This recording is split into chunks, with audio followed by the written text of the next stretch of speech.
For Eleanor, my dear wife, I leave the sum of $50. The words of the lawyer, Mr. Davies, echoed in the conference room like a slap in the face.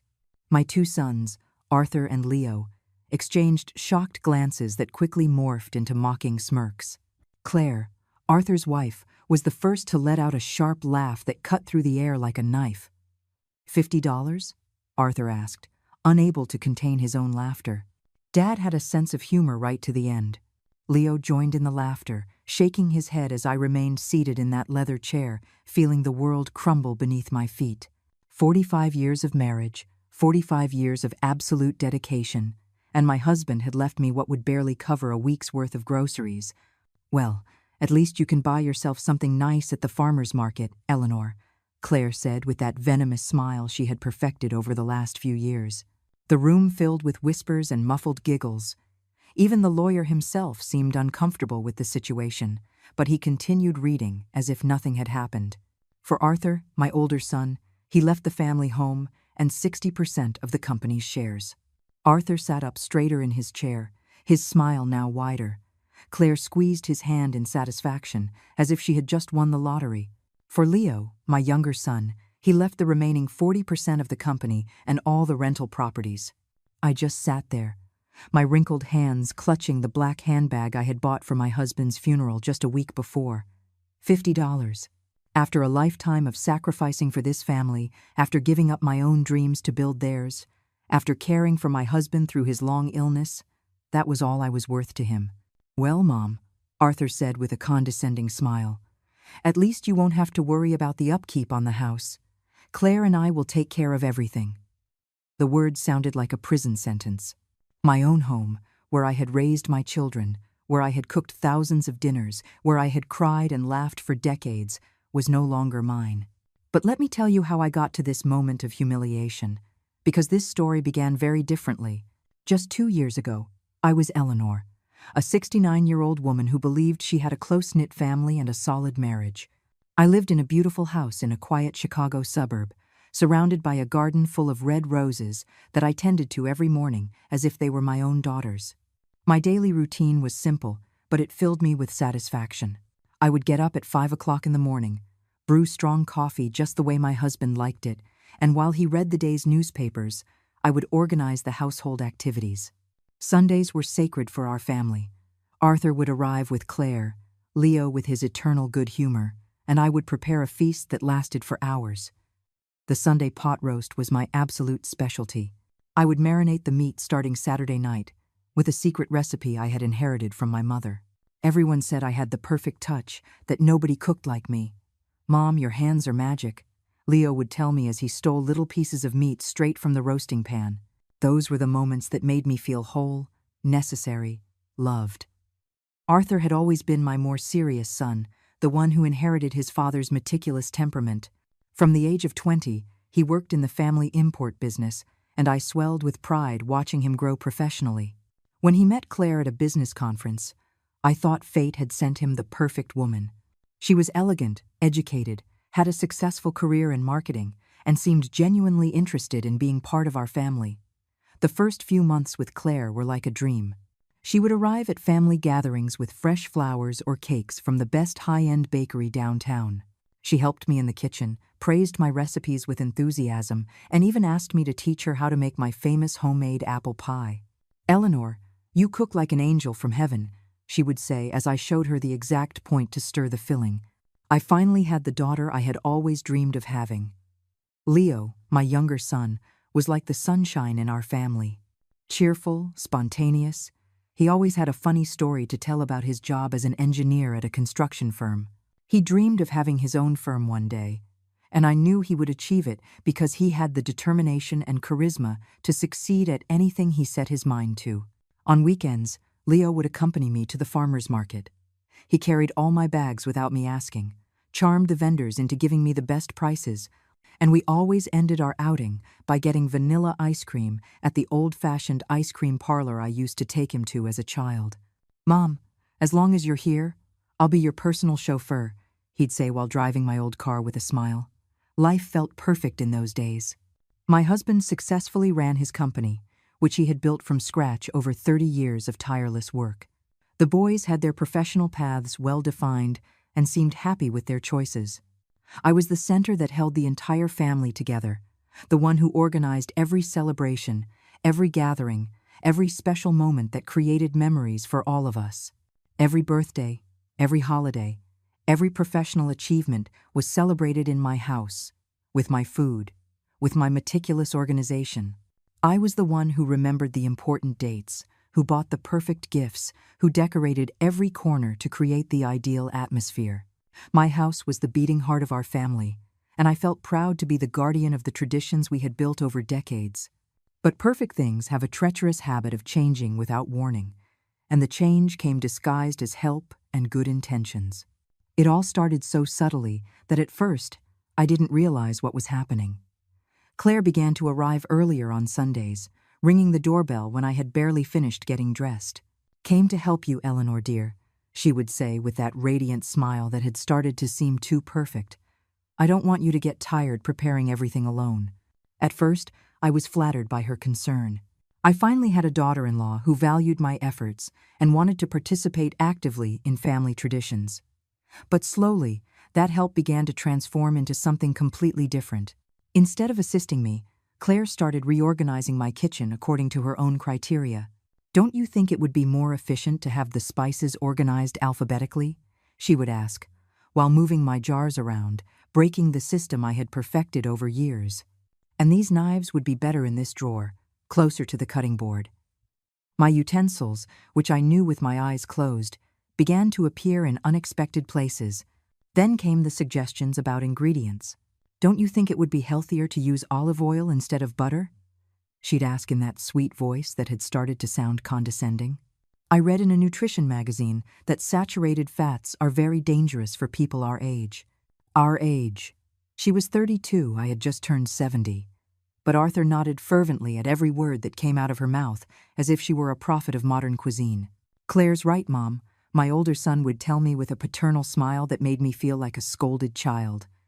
"We should take better care of our health." She studied nutrition in college. That was a lie.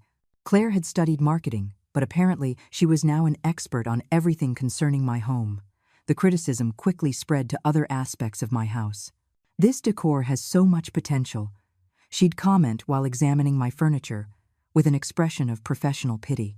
"With a few modern changes, this place would look absolutely spectacular. Don't you think these colors are a bit outdated?" My burgundy curtains, which I had carefully chosen 10 years ago, had suddenly become embarrassingly out of fashion. My husband, who for 40 years had defended every one of my domestic decisions, began to listen to Claire's suggestions with growing interest. "The girl has very good taste," he would tell me when I protested in private. "It wouldn't hurt to update the house a bit. We've had the same things for years. We've spent years building a home." I wanted to scream, but the words got stuck in my throat. The Sunday family gatherings began to transform dramatically. Instead of being meetings where I was the natural hostess, they became sessions where Claire presented new ideas to improve absolutely everything I did.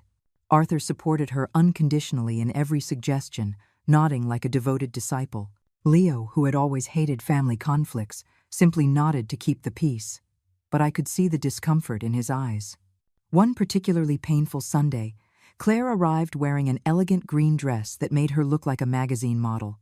Her attitude was completely different that day, more confident, more authoritative. Without asking my permission, she went directly to the head of the dining room table, the place that had been mine for decades, and began serving the food as if she were the absolute owner of the house. "Let me do it, Eleanor," she said when I tried to get up to fulfill my usual role. "You've already worked more than enough today." But there was something in her tone of voice that made my skin crawl. It wasn't respect or gratitude. It was a toxic mix of pity and superiority that made me feel like a useless old woman in my own home. "Claire's right," Arthur intervened immediately, as if he had been waiting for that moment. "Mom, it's time for you to relax a bit.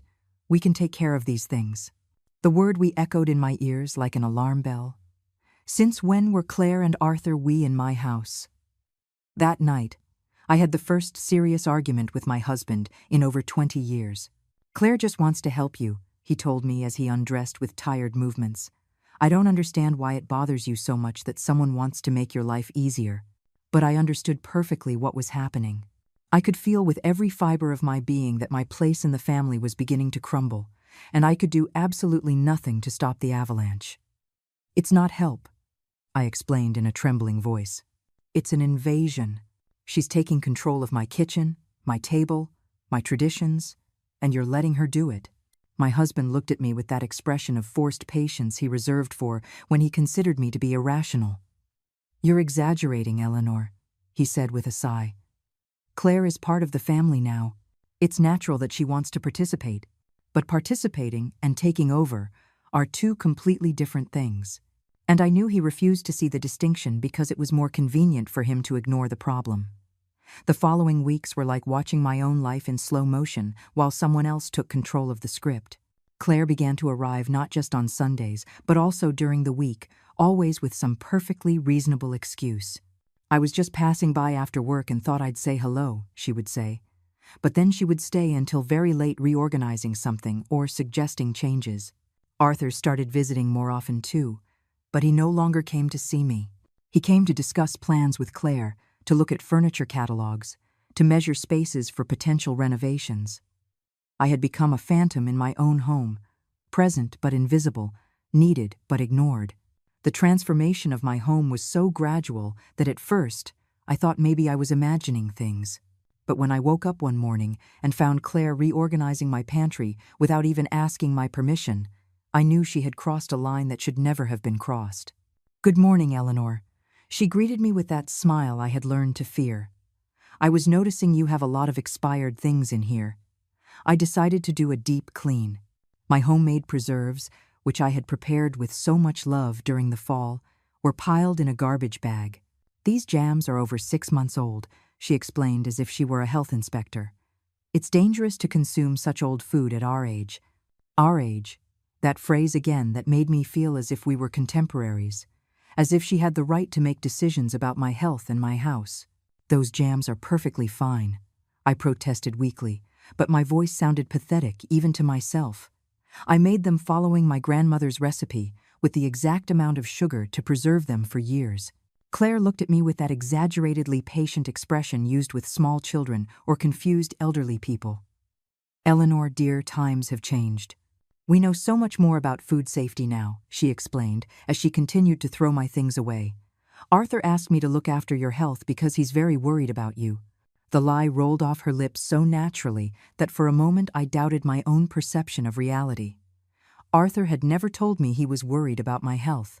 In fact, for weeks we had barely spoken beyond superficial greetings when he came home. But when he arrived that afternoon and saw the reorganized pantry, he smiled at Claire as if she had performed a miracle. "This is amazing, honey. Mom needed someone to help her with these things." "I didn't need help," I muttered, but no one heard me. I had ceased to exist as a valid voice in family conversations. I had become the topic of conversation, not a participant. They spoke about me in my presence as if I were a piece of furniture that required occasional maintenance. Dinners became exercises in silent humiliation. Claire had completely taken over my kitchen, preparing meals she considered more appropriate for the family's age. My traditional dishes, perfected over decades, were replaced by bland salads and unseasoned steamed fish. "Salt is very bad for blood pressure," she would explain while serving tiny portions that left everyone hungry. My husband, who had always praised my cooking with genuine enthusiasm, now ate in silence and then told Claire how refreshing it was to try healthier food. Leo tried to maintain normal conversations, but even he seemed uncomfortable with the new family dynamic. His visits became shorter and less frequent. "You don't like coming home anymore?" I asked him one day as he said goodbye after barely an hour. My younger son looked at me with sad eyes that broke my heart. "Mom, it's just, everything is so different now. Claire is very intense." It was the first time someone in the family had admitted that something was wrong, but even Leo seemed resigned to accepting the new reality. The weekends, which were once my sacred refuge, became my weekly nightmare. Claire would arrive on Saturday morning with detailed plans to improve some aspect of the house. Arthur would accompany her, carrying boxes of new decorations or paint samples she had chosen without consulting me. "Surprise, Eleanor," she would announce. We're redoing the living room this weekend. My furniture, which had history and memories associated with it, was labeled as outdated and depressing. The sofa where I had nursed my sons, where my husband would fall asleep watching television, where we had shared thousands of intimate conversations, was replaced by a modern beige set that looked like it belonged in a doctor's waiting room. Doesn't it feel younger with these changes? Claire would ask me while admiring her work, but I just felt like a stranger in my own home. Every familiar object that disappeared took with it a piece of my identity, my history, the woman I had been for 70 years. The family photos were reorganized too. The pictures of my wedding, of my son's first steps, of family vacations that had been proudly displayed for decades, were relegated to boxes or replaced by professional photographs of Arthur and Claire. Old photos make the house look sad, my daughter-in-law explained. It's better to have more current and cheerful images. My husband observed these changes with growing approval. The house looks more modern, he would comment. Claire has a very good eye for decorating. I wanted to scream at him that it wasn't about decoration, but about erasing our family history, but the words were stuck in my throat like stones. The nights became especially lonely. My husband would fall asleep early, exhausted from work, and apparently satisfied with the new version of our home. I would walk through the house like a ghost, recognizing less and less each day. The familiar sounds had changed too. Instead of the comforting tick-tock of the grandfather clock that had belonged to my mother, there was now the beep of a digital clock Claire had installed, because it was more accurate. The smells of my home had also disappeared. It no longer smelled of my favorite spices, of fresh-cut flowers from my garden each morning, of the scented candles I lit in the afternoons. Now everything smelled of industrial cleaning products and artificial air fresheners that Claire considered more hygienic. During meals, conversations revolved exclusively around Claire's plans for the next home improvement. Arthur participated enthusiastically, suggesting additional modifications and praising his wife's every idea. I sat in silence, chewing food that had no flavor, at a table I no longer recognized as mine, surrounded by people who claimed to love me but had decided I was no longer capable of making decisions about my own life. "What do you think, Eleanor?" Claire would ask me occasionally, but it was obvious my opinion was irrelevant. If I expressed any reservation or a different suggestion, Arthur would immediately intervene to explain why Claire's idea was superior. "Mom, you have to trust us. We know what's best for you." One March afternoon, while I was sitting in my garden trying to find a moment of peace among the roses that still belonged to me, the phone rang. It was Helen, a former colleague from my days as a secretary in an accounting office more than 20 years ago. Her voice sounded excited and full of energy, a stark contrast to the oppressive atmosphere that had invaded my home. "Eleanor, dear, I have an incredible proposal for you," she said without preamble. "Do you remember Mrs. Beatrice, the one who lived in the building where I worked? Her daughter lives in Florida now and is looking for someone trustworthy to look after her mother. The job includes housing, an excellent salary, and Beatrice is a lovely woman." I immediately thought of you. For a moment, it felt as if someone had opened a window in a room that had been sealed for months. The possibility of leaving my own house, of finding a purpose again, of being needed and valued by someone, filled me with a hope I had forgotten existed. "In Florida?" I asked, feeling my heart beat faster. "For how long?" "At least a year, maybe more if things work out," Helen explained. "Beatrice is 85 years old, but she's very sharp. She just needs companionship and someone to help with basic tasks. Her daughter said she prefers a mature woman with life experience. The salary is $1,000 a month, plus all expenses paid. Eleanor, it's a perfect opportunity for you. $1,000 a month." It was more money than I had personally handled in decades. My husband had always controlled the family finances, giving me a weekly amount for household expenses. The idea of having my own money, of making my own decisions, was as strange as it was exciting. "I don't know, Helen," I said, although every fiber of my being screamed to say yes. I'd have to talk it over with my family. I can't just leave and leave my husband alone. But even as I spoke those words, I wondered if anyone would really notice my absence. Hadn't Claire proven to be perfectly capable of managing all aspects of my home? "Think about it carefully, dear," Helen said before hanging up. The opportunity won't last forever. Beatrice needs an answer by the end of the week. When I hung up the phone, I sat in the garden for hours, imagining what it would be like to live in a different state, to care for someone who truly needed my services, to have meaningful conversations with a person who valued my experience instead of considering it obsolete. That evening, during dinner, I gathered the courage to mention Helen's call. "A friend offered me a job in Florida," I said casually as Claire served her usual bland fish, "taking care of an elderly lady. The salary is very good and includes housing." The silence that followed was so thick you could have cut it with a knife. Arthur was the first to react, letting out a dry laugh that chilled my blood. "A job? Mom, you're 70 years old. You're past the age of working." His tone was the same he would use to scold a child who had said something ridiculous. "Besides, your place is here, with the family." "It's just an idea," I murmured, feeling immediately foolish for having brought it up. But something inside me refused to give up completely. It could be an interesting experience. I haven't traveled anywhere in years. Claire exchanged a meaningful look with Arthur before speaking. "Eleanor, I don't want to be rude, but do you really think you're equipped to take care of another person? You've been very forgetful lately. Wouldn't it be more sensible for you to stay here where we can look after you?" The word forgetful hit me like a slap. I wasn't forgetful. I was being systematically marginalized from my own life. "Your mother isn't forgetful," my husband intervened, and for a moment I thought he was going to defend me. "But Claire is right. It makes no sense for you to go to another state at your age. Here you are safe and well cared for." Well cared for, as if I were a pet or a plant that needed occasional watering. "Besides," Arthur continued, "what would Dad do without you? He can't stay alone in this house." It was ironic that they were now worried about my husband's ability to care for himself when for months they had acted as if I were completely dispensable to the functioning of the home. "We could hire someone to come during the day," I suggested weakly. "Oh, Claire could." But Claire interrupted me before I could finish the sentence. "Oh, Eleanor, I have my job and my own responsibilities. I can't be here 24/7, taking care of two elderly people." Two elderly people.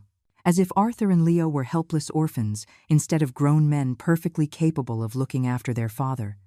Leo, who had remained silent throughout the conversation, finally spoke up. "Mom, if you really want to travel, we could plan a family vacation. But going alone to another state, I don't think it's a good idea." Even my younger son, who had always been my ally, was now joining the chorus of voices, treating me like a senile old woman, incapable of making rational decisions. "It was just an idea," I repeated, feeling the last spark of hope I had felt in months fade away. "It's not important." But I knew I was lying. It was very important. It was the difference between continuing to slowly disappear in my own home or reclaiming some of my lost identity. The following days were especially difficult. Every time I thought about the opportunity I had rejected, I felt a mixture of regret and resentment that ate away at me. Helen called me on Friday to tell me that Beatrice had found someone else, a 60-year-old woman from Guatemala who had accepted immediately. "She was perfect for you, Eleanor," she told me, with sadness in her voice. "I hope another opportunity comes up soon." But I knew there wouldn't be another opportunity. My family had made it very clear that my role was to stay at home, invisible and silent, while they decided what was best for my life. The idea of rebelling, of making an independent decision, seemed as impossible as flying to the moon. Claire, apparently feeling she had won an important victory, intensified her efforts to completely remodel my domestic identity. "Now that we know you're staying with us forever," she told me with that fake smile, "we can make long-term plans for your comfort." Her comfort meant more changes, more loss of control, more erasure of the woman I had been.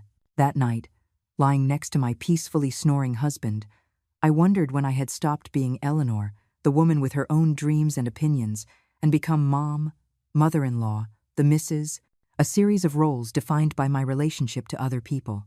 When had I accepted that my value as a human being depended exclusively on my utility to others? And most painfully of all, why had I let it happen? The moment that would change everything forever came 3 weeks later, on an April afternoon that began like any other. My husband had taken a turn for the worse with what seemed like a bad flu he'd had for several days. and the doctor had suggested we take him to the hospital for more detailed tests.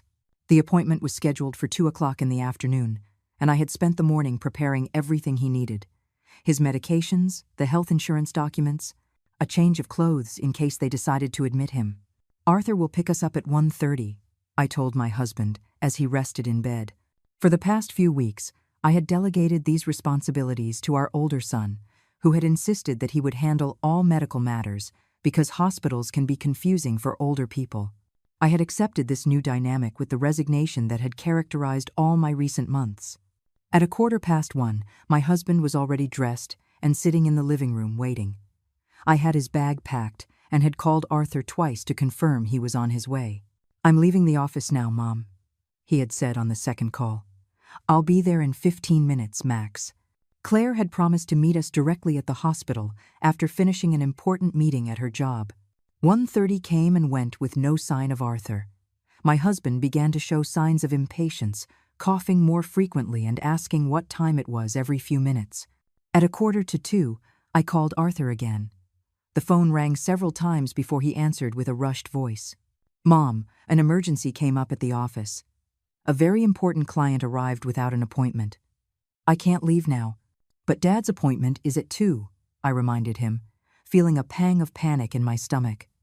The doctor was very clear about the importance of not missing it. My husband looked at me from the sofa with a worried expression, clearly hearing my side of the conversation. I know, Arthur said impatiently. But this client could mean the biggest contract of the year for the company. I can't let him walk. Claire will meet you at the hospital, okay? She can handle talking to the doctors." And he hung up before I could reply. I immediately called Claire, but her phone went straight to voicemail. I tried 3 more times over the next 10 minutes, with the same result. My husband had started to get nervous, insisting that he couldn't miss this appointment because the doctor had been very specific about the urgency of the tests. "We're going in a cab," I finally decided, although the idea terrified me. It had been years since I had handled complicated medical situations alone, and my husband depended completely on me to navigate the complex hospital system. But I had no other choice. I called a cab company, and they said one would arrive in 20 minutes. When we finally got to the hospital, we were already half an hour late. The receptionist informed us that we would have to wait until there was a cancellation because they had given our slot to another patient. My husband looked increasingly weak, and I felt completely lost trying to navigate the forms and procedures Claire had promised to handle. We spent 4 hours in the waiting room. I called Arthur 6 times. All went straight to voicemail. Claire didn't answer her messages either. We were completely alone, 2 elderly people lost in a medical system that seemed designed to confuse and frustrate. When they finally saw my husband, the doctor was clearly annoyed by the delay and had to rush the examination. "He needs to come back tomorrow to complete the tests," the doctor told us with a serious expression. "We couldn't do everything necessary today because of the lost time." My husband looked exhausted and confused, repeatedly asking me why Arthur and Claire hadn't come as they had promised. The cab ride home was silent and painful. My husband coughed constantly, and I felt a mixture of anger and despair that was hard to control. When we arrived home at 7 o'clock in the evening, we found Arthur and Claire sitting comfortably in the living room, watching television and eating pizza from a greasy cardboard box. "How did it go at the hospital?" Claire asked in a casual tone, as if she had completely forgotten she was supposed to meet us there. "We hope everything went well." The casualness with which she spoke those words left me speechless for several seconds. "You abandoned us," I finally said, my voice trembling. "You promised to be with us, and you left us alone." Dad had to wait 4 hours, and they couldn't even complete all the tests. Arthur didn't even have the decency to look ashamed. "Mom, I already explained that an emergency came up," he replied defensively.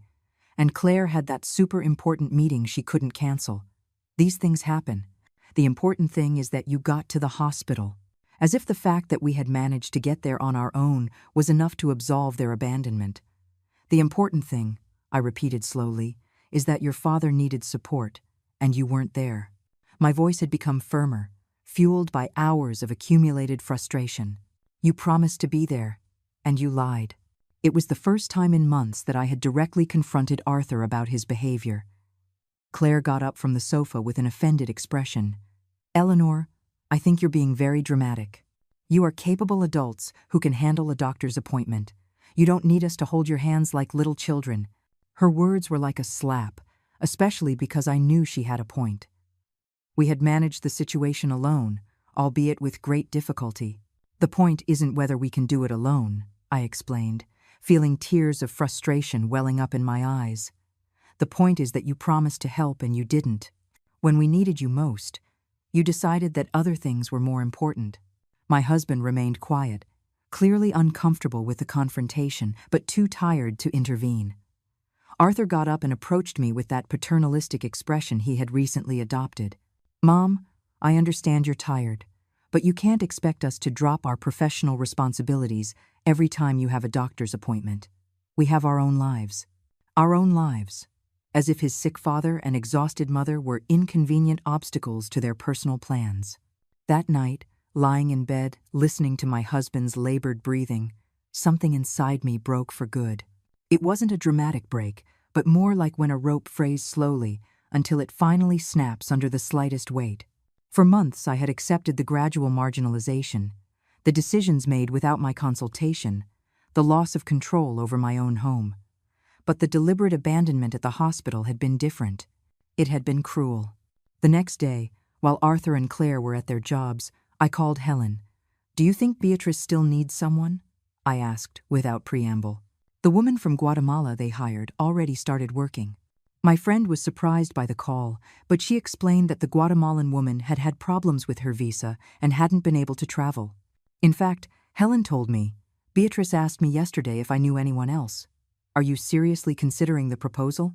The question hung in the air like a chance for redemption, like a door opening when I most needed to escape. Yes, I replied with a firmness that surprised me. I am very interested. When can I speak with Beatrice's daughter? For the first time in months, I felt like I was making a decision that was completely mine, without consulting anyone, without asking permission from people who had clearly shown that my well-being was not their priority. The phone conversation with Beatrice's daughter, Susan, was like a ray of light after months of darkness. Her voice was warm and genuinely interested in getting to know me as a person, not just as a potential employee. My mother has told me a lot about you, Mrs. Eleanor, she said from her home in Florida. Helen told her about your experience caring for your own family, and that's exactly what Mom needs, someone with real experience, not just certificates. Susan explained that Beatrice lived in a small but comfortable house in a quiet neighborhood. Mom is very independent for her age, but she needs company and someone to make sure she takes her medications. She also loves to cook, so it would be wonderful if you could share that activity. The idea of cooking again for someone who would appreciate my work excited me in a way I hadn't felt in years. When could you start? Susan asked. We can handle all the paperwork from here. I have contacts who can speed up the process. Susan's efficiency and professionalism contrasted dramatically with the chaotic way my own family handled important responsibilities. In 2 weeks? I replied without hesitation. I need to arrange a few things here, but I'll be ready to travel in 2 weeks. After hanging up, I sat in my kitchen, for the first time feeling like the master of my own destiny. I hadn't consulted anyone, hadn't asked permission, hadn't waited for approval. I had made a decision that was entirely mine. The next few days were a whirlwind of secret preparations. While Arthur and Claire continued with their normal lives, assuming I would be indefinitely available to be remodeled according to their preferences, I discreetly organized the necessary documents for my new life. I took my passport out of the drawer, where it had been stored for 10 years, updated my medical records, and began to separate my most important belongings. The hardest part was deciding what to take and what to leave behind. Every object in my house had memories associated with it, but I also realized that many of those memories had already been contaminated by the recent months of humiliation. The apron I had worn for years to cook Sunday family dinners now reminded me of Claire's criticisms of my outdated methods. The family photos that had been relegated to boxes seemed like relics of a happier time that no longer existed.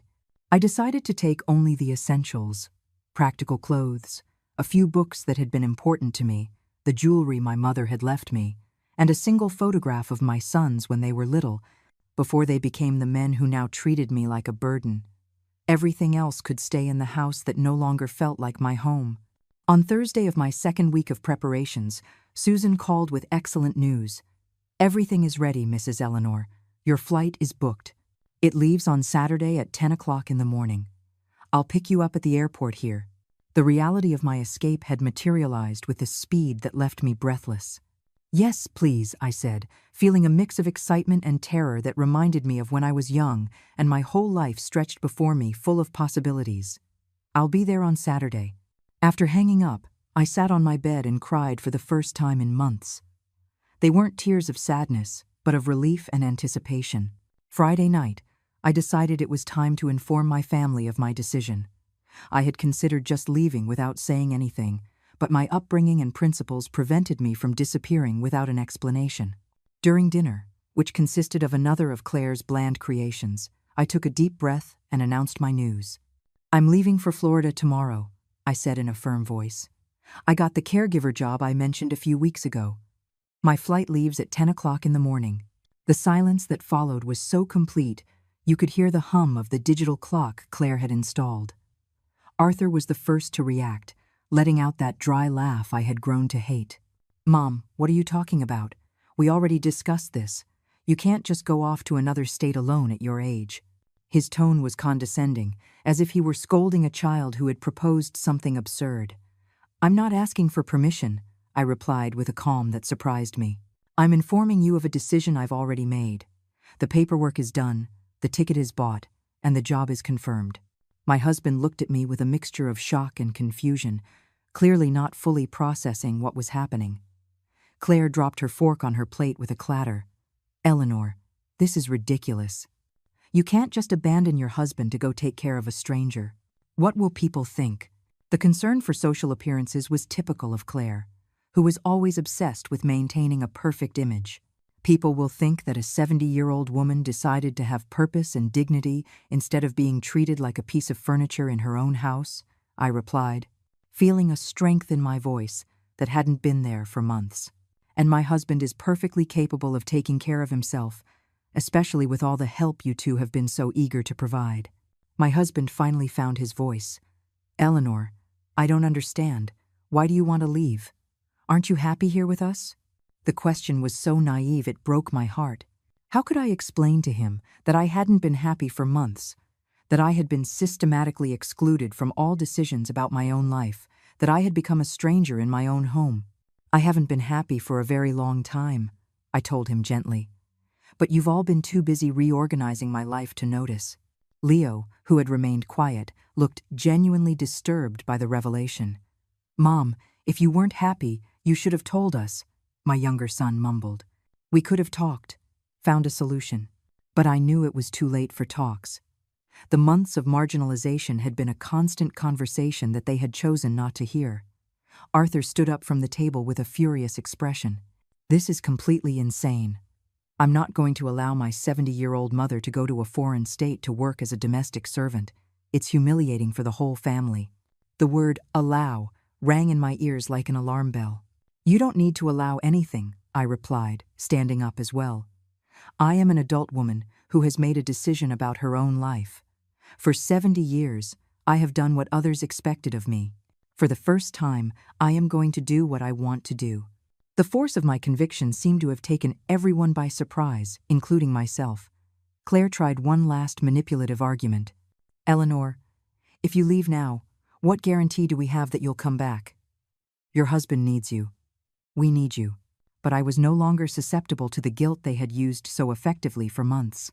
"If you need me," I said, heading towards my room, "then you should have shown that need by treating me with respect and consideration instead of like an inconvenient burden." I walked up the stairs with more energy than I had felt in years, leaving behind a table full of people who finally understood they could no longer control me. Saturday morning arrived with a crystal clarity that seemed to reflect my state of mind. I woke up at 5, as I had for decades, but this time it wasn't to prepare my husband's breakfast. It was to finish packing my life into 2 suitcases and begin the journey toward my new existence. The house was completely silent. No one had come down to say goodbye or make a last-ditch effort to dissuade me. While waiting for the cab that would take me to the airport, I sat in the living room I no longer recognized as mine and reflected on the previous night. After my announcement at dinner, my husband had gone straight up to the room without another word. Arthur and Claire had stayed in the kitchen, whispering furiously, probably planning strategies to make me change my mind. Leo had knocked on my bedroom door around 10 o'clock, but I had pretended to be asleep. The sound of the cab's horn broke the morning silence.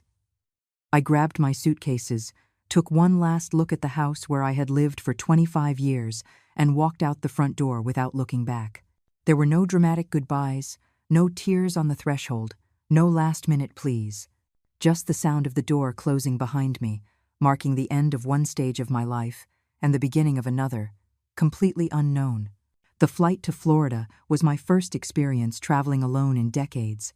At first, I felt nervous and disoriented, but gradually I began to enjoy the freedom of making my own decisions without consulting anyone. I ordered the breakfast I wanted, chose the magazine that interested me, and for the first time in months, no one suggested a more age-appropriate option for me. Susan was waiting for me at the airport with a sign that said Mrs. Eleanor and a genuinely warm smile. She was a woman in her 40s, professional yet approachable, who immediately made me feel welcome. "It's so good to finally meet you," she said as she carried one of my suitcases. "Mom is so excited to have you. She's been preparing your room all week." The drive from the airport to Beatrice's house was revealing. The city was vibrant and colorful, full of life and energy that contrasted sharply with the oppressive atmosphere I had left behind. Susan pointed out interesting places along the way, explaining about local markets, nearby parks, and activities Beatrice enjoyed. "Mom loves to walk in the Central Park on Tuesdays and Thursdays," she told me. "She says she likes to watch the people and feed the pigeons." Beatrice's house was exactly as Susan had described it, small but comfortable, with a garden full of tropical plants and a porch where you could have coffee in the mornings. Beatrice greeted me at the door with open arms and a smile that lit up her entire wrinkled face. "Eleanor, dear," she exclaimed, "I'm so happy you've come to keep this lonely old woman company." From the very first moment, the difference was astounding. Beatrice treated me like a valued guest, not an employee. She showed me the house with pride, explaining the story behind each photograph and decorative object. "This was my room for 50 years, she said, pointing to the master bedroom. "But now I prefer the smaller room because it gets better morning Sunday. The big room is yours now, with a private bathroom and a view of the garden." My new room was bright and cozy, decorated with soft colors that invited rest. It had a comfortable bed, a desk by the window, and a spacious closet where I could arrange my few belongings. For the first time in months, I had a space that was completely mine, where no one would come in to reorganize my things or suggest improvements. The first few weeks in Florida were like waking from a long, confusing dream. Beatrice turned out to be delightful company, intelligent, funny, and full of fascinating stories about her life. She had been a teacher for 40 years, had traveled all over, and had interesting opinions on everything from politics to gardening. Our conversations during meals were stimulating and respectful, something I had forgotten was possible. The daily routine was simple but satisfying. Beatrice woke up early, like me, and we would have breakfast together on the porch while planning the day. I was in charge of making sure she took her medications, but she was perfectly capable of handling most of her daily activities. We cooked together, explored the neighborhood, and in the afternoons, she would teach me about the plants in her garden while I told her stories from my previous life. "Do you know what I like most about having you here?" Beatrice asked me one afternoon as we were watering the orchids. "You treat me like a whole person, not like a frail old woman who needs constant protection." Her words resonated deeply with me because they described exactly what I had lost in my own home, the basic respect for my complete humanity. During my second month in Florida, I began to notice changes in myself that I hadn't experienced in years. My posture had straightened, my voice had regained its natural strength, and for the first time in a long time, I looked in the mirror and recognized the woman I saw reflected there. Beatrice had encouraged me to buy new clothes, and together we had chosen colorful dresses that made me feel feminine and vital. It was during this period of personal rediscovery that I met Walter. He was a 73-year-old widower who lived in the same neighborhood and occasionally visited Beatrice, as they had been colleagues during their teaching years. Walter was a true gentleman, polite, kind, and with a sense of humor that made me laugh in ways I had forgotten existed. Walter is interested in you, Beatrice told me with a mischievous smile after one of his visits, and I think the feeling is mutual. The idea of romance at my age seemed both exciting and terrifying. For 45 years, I had been married to the same man, and the possibility of exploring new romantic feelings felt like completely uncharted territory. Walter began to invite me for walks in the park on Sundays. Our walks were slow and peaceful, filled with conversations about books, travel, and dreams we had both set aside during our previous marriages. He treated me with a courtesy and consideration that reminded me how a woman was supposed to feel when she was valued and respected by a man. My late wife used to say that it's never too late to be happy, Walter confided in me during one of our walks. I think she was right. Life doesn't end at 70. Sometimes it just begins again. His words perfectly captured what I was experiencing, not the end of my life, but a new chapter full of possibilities I hadn't considered before. As my new life in Florida blossomed, my phone began to ring with increasing frequency. Arthur called weekly, at first with an angry and demanding tone. "Mom, this joke has gone on long enough. It's time for you to come back home where you belong." But gradually, his calls became more desperate. "Dad misses you a lot. The house isn't the same without you." Leo also called, with a different approach. "Mom, I understand you needed a break, but now that you've had your adventure, don't you think it's time to come back?" His words annoyed me deeply, because they reduced my personal transformation to a simple, temporary adventure. But the most revealing calls came from my husband. His voice sounded lost and confused, as if he had finally realized everything I had been silently managing for years. "Eleanor, I don't understand how things in the house work. Claire comes to help, but it's not the same. The food doesn't taste the same. The house feels empty. Please, come home." During my phone conversations with my family, I had developed a new perspective that allowed me to respond with calm and clarity instead of the guilt and anxiety that had characterized my previous reactions. "I'm not coming back," I told Arthur during one of his more insistent calls. "I've found a life that gives me purpose and respect, and I'm not giving that up to go back to being invisible in my own house." "But Mom," Arthur insisted with that voice he used when he thought he was being reasonable, "here you have a family that needs you. There you just have a stranger who pays you to take care of her." His words revealed a fundamental misunderstanding of what it meant to be valued. Beatrice didn't just pay me to take care of her. She respected me as an equal companion, consulted my opinions, and valued my life experience. "Beatrice is not a stranger," I explained patiently. "She is a friend who treats me with dignity. And you didn't need me when I was there.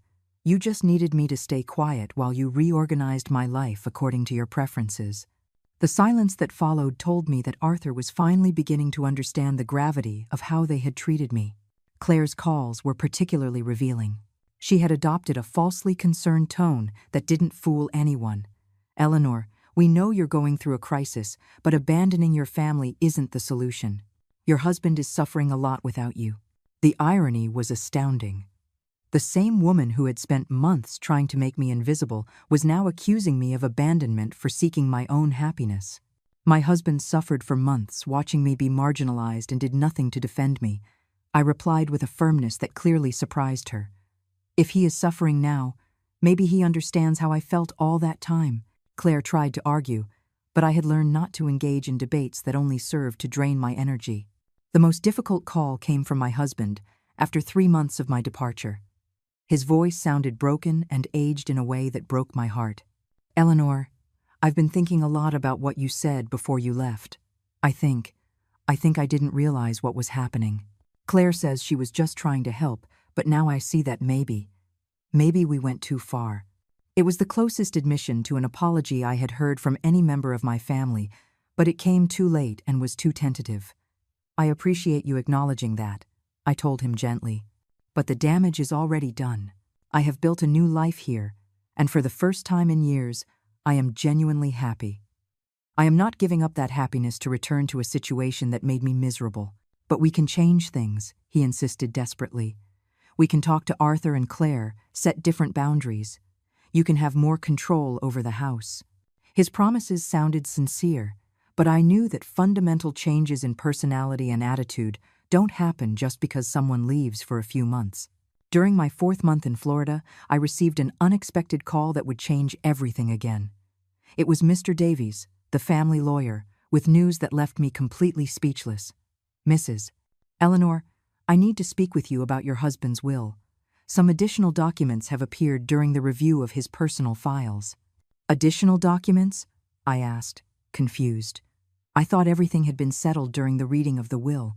Mr. Davies explained that he had found a safe in my husband's office containing papers that significantly modified the testamentary provisions we had heard months ago. Your husband maintained offshore bank accounts that were not included in the original will, the lawyer explained. Apparently, these accounts were specifically intended for you, with very detailed instructions on when and how they should be revealed. My heart began to beat faster as I processed the implications of this information.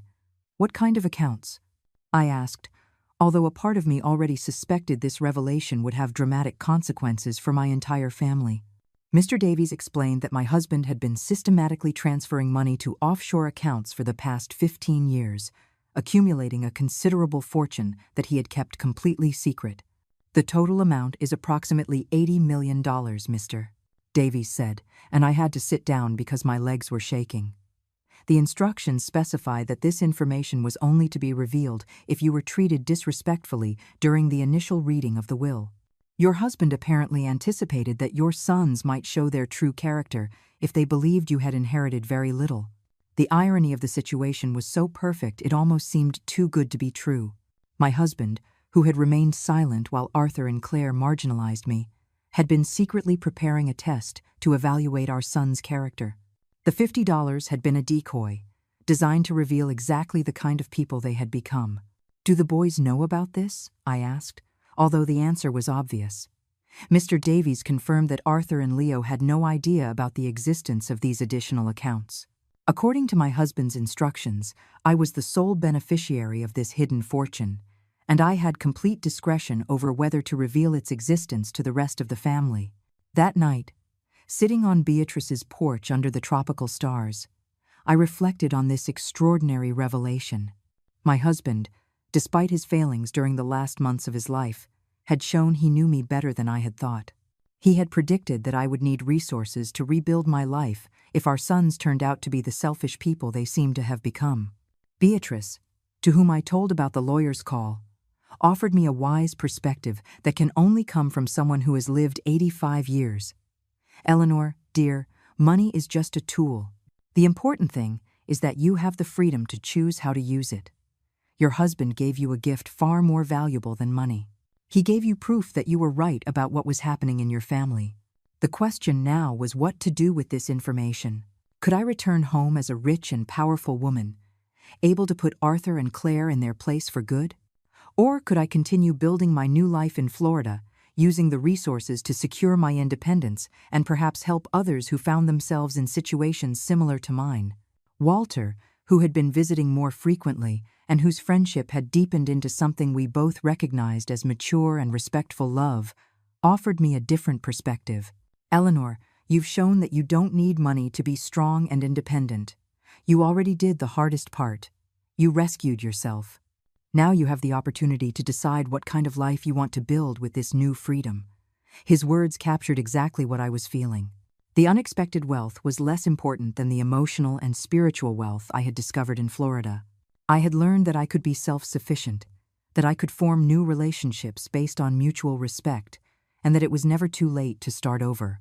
After a week of deep reflection and long conversations with Beatrice and Walter, I made the decision to return briefly to my hometown for the second reading of the will, not because I wanted to go back to my old life, but because I felt I deserved to see the faces of Arthur and Claire when they learned the whole truth.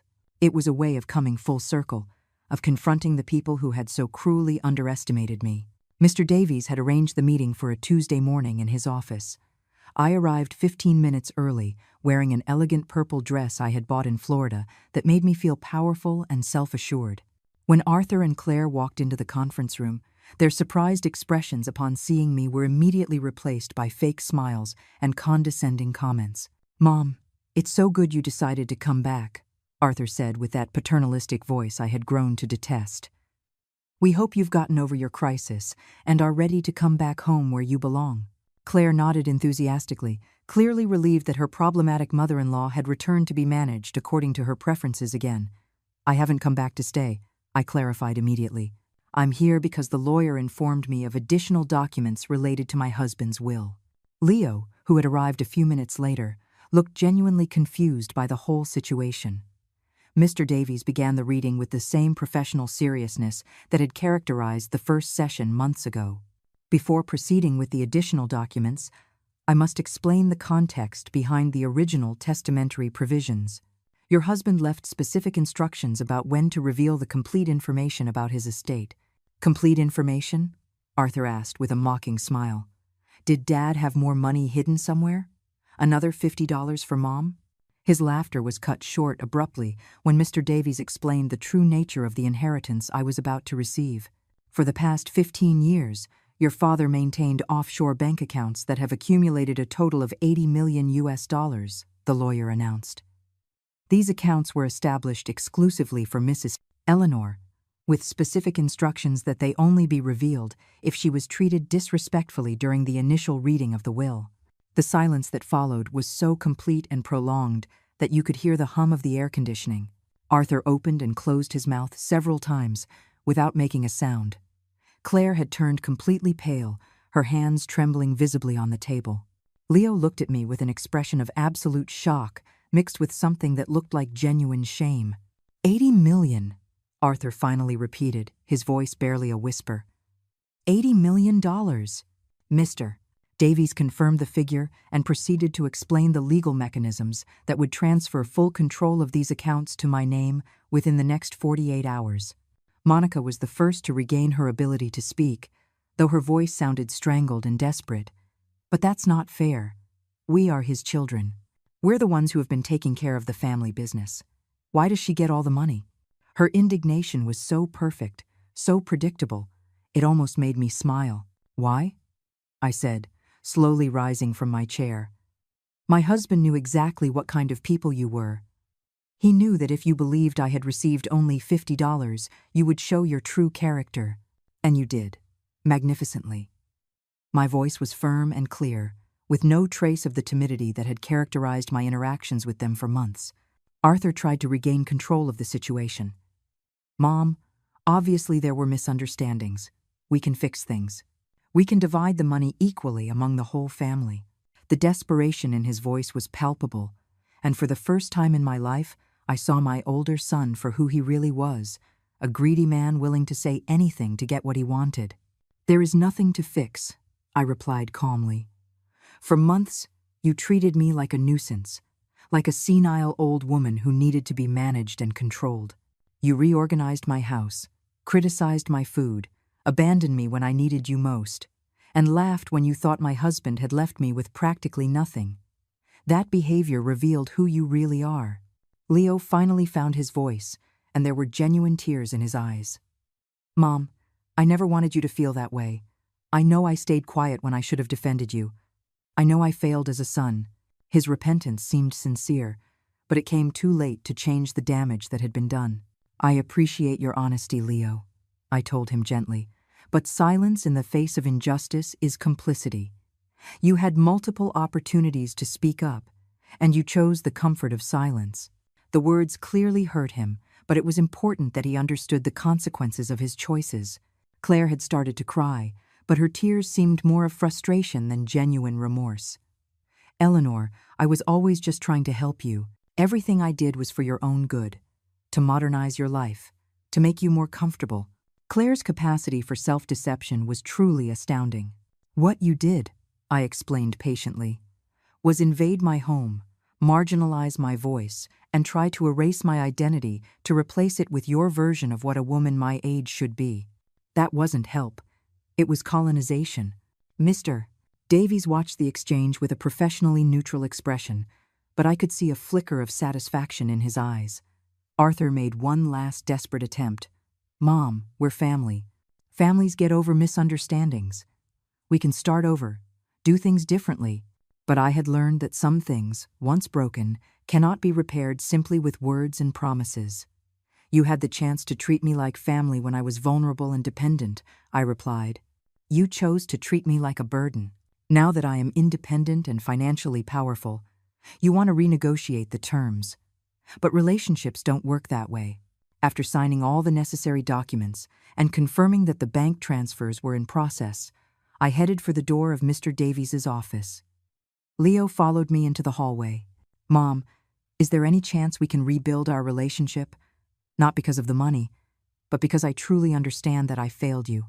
I stopped and looked him in the eyes, seeing for the first time in months a genuine vulnerability in my younger son. "Leo, forgiveness is possible, but trust is rebuilt with actions, not with words. If you truly want a relationship with me, you will have to prove that you have learned from this experience, and that will take time." I returned to Florida with a sense of closure I hadn't expected to experience. The confrontation had been necessary, not to hurt them, but to definitively close the chapter of my life where I had allowed others to define my worth. Beatrice greeted me with a warm hug, and Walter with fresh flowers from the market. "How do you feel?" Beatrice asked me that night as we drank tea on the porch. "Was it what you expected?" I reflected on her question before answering. The satisfaction had been less than I had anticipated, but the feeling of completed justice was deep and healing. "I feel free," I finally said. "For the first time in my life, I owe no one an explanation for my decisions.